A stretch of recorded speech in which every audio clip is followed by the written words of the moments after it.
કાલથી ફરી સહન કરવું પડશે ભીષણ ગરમીનું ટોર્ચર. કાલથી 3 દિવસ સુધી તાપમાનમાં 2 થી 3 ડિગ્રી સુધી વધારાની આગાહી કરી છે હવામાન વિભાગે. જ્યારે કે 15 થી 17 એપ્રિલ સુધી બનાસકાંઠા, સાબરકાંઠા, કચ્છ અને રાજકોટમાં હીટવેવની સાથે યલો એલર્ટ અપાયું છે.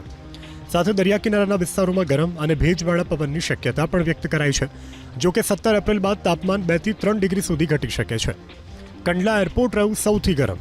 કંડલા એરપોર્ટ પર 44 ડિગ્રી તાપમાન નોંધાયું, જ્યારે રાજકોટમાં 43 ડિગ્રી તાપમાન નોંધાયું. અમદાવાદ, સુરેન્દ્રનગર અને અમરેલીમાં 42 ડિગ્રી તાપમાન નોંધાયું. તો આ તરફ વડોદરામાં ફરી ગરમીનો પ્રકોપ વધ્યો. વડોદરામાં 40 ડિગ્રી તાપમાનમાં લોકો શેકાયા, જ્યારે કે ડામર રોડ પણ પીગળવા લાગ્યો. હવામાન વિભાગ મુજબ વડોદરામાં ગરમીનો પારો 42 डिग्री पार जा सके છે. 15, 16 और 17 के लिए गुजरात रीजन और सौराष्ट्र कच्छ के लिए हीट वेव की वार्निंग है. बनासकांठा, साबरकांठा, राजकोट और कच्छ डिस्ट्रिक्ट हैं. यहाँ पे 15, 16 और 17 तारीख में हीट वेव की वार्निंग और साथ में येलो अलर्ट है.